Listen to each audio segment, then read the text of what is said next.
Well guys, how you doing? I thought I'd show you what's going on at the back of the allotment, which is this side here. And as you can see, it's still looking fairly barren, although I've planted some trees and bushes and shrubs and whatnot in here. I did some of these last year and I can't remember if I did any videos on them, but I'll go through them now as they are. So the first one here is a medlar tree, and this is something I've been dying to try for years. This particular variety is called Nottingham. I'll show you the tag here. You can see it. Nottingham Royal, and it actually had some flowers on it last year, but the late frost got it. Now granted, I had it in the polytunnel at the start of the year, but and then moved it outside. It kind of got snookered with that frost, but as you can see here, there's plenty of flower buds starting to form, which is going to be hopefully, if they do manage to get through the season intact, I might be able to try some medlars, which would be great. Come on off the corner here, plenty of comfrey here. I have this blackberry, which it's not the ideal spot. It's very weedy here, and I probably should have planted it somewhere else. This is one that I've also wanted to get my hands on for years, called Triple Crown. So it's to be a really good producer, thorn free as well. I might actually move this, or even just tip layer it and propagate it and then move it somewhere else. We have a shipping container here, and I have plenty of weeds along here which I've tarped, a lot of nettles, and what I'm thinking of doing is putting a hardy kiwi in here. I have another Isai just handy there, so I might actually plant it here and train it along the shipping container here. I'll have to build a trellis for it as well. I also have a spare goji berry which I probably will put along here as well. This particular site is probably the most shaded part of the allotment, and I think that might be a good spot for it because it being shaded for a good portion of the year will probably mean it'll come out of dormancy later than it normally would. Purely experimental, so I have to wait and see. Have some ground cover here, rhubarb, blackcurrant, alpine strawberries, sweet Sicily. This next one is a autumn olive, Elaeagnus multiflora, and I think this variety is called Sweet Scarlet. I got it from a German nursery called Dia Flora, which are great. You've got a great selection. It's a nitrogen fixer, and it can get really big. And the berries on this I think will ripen very late in the season. Really looking forward to trying that one. Next one is another Saskatoon berry. As far as I know, Saskatoons do very well in the shade. I have to say these are really productive for me. I have another variety planted up there in the more civilized area of the allotment, and there's plenty of flowers on this and plenty of fruit buds starting to form. The biggest problem I've had with this is just the birds, but other than that there's been no disease issues.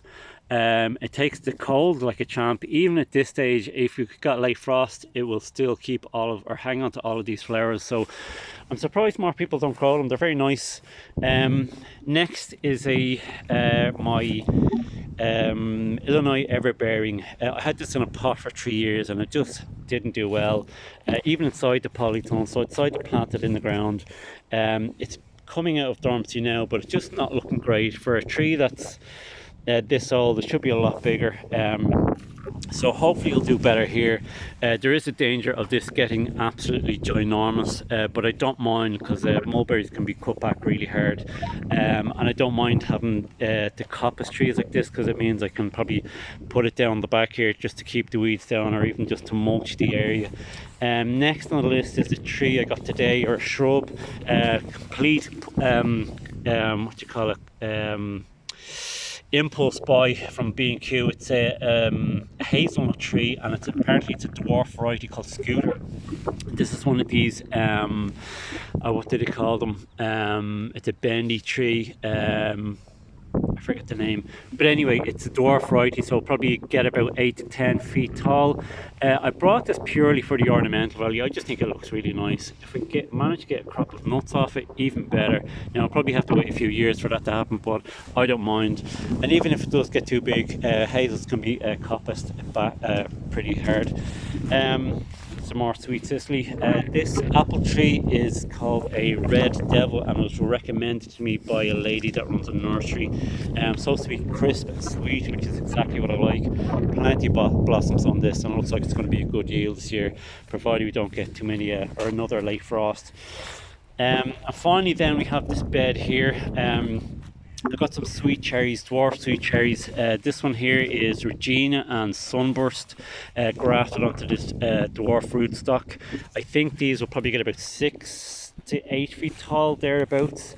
I have this underplanted with some wild leeks, rosemary, which isn't doing too great. I forget that, echinacea, some comfrey in the back, strawberries, and some blackcurrants. And here's another sweet cherry variety called Cordia. It's supposed to be a very heavy producer as well. Oh, does that look like disease there? That doesn't look good. That could be what did he call that?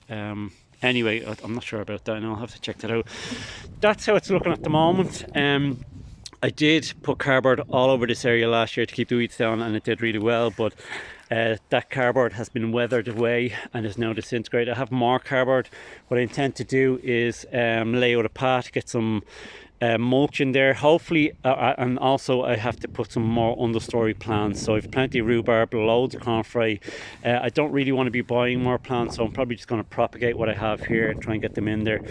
Over time, these trees obviously are going to get very big and take over and shade out certain parts, so it's just going to be a few years before I really get into, or before it gets going. But that's how she's looking so far. This the other side, which is, as I said, a lot more civilized, and hopefully with this side will look a bit more like that. But that's how she's looking at the moment, and of course I'll keep you updated on any I don't know, tasting videos, or just to see how she goes.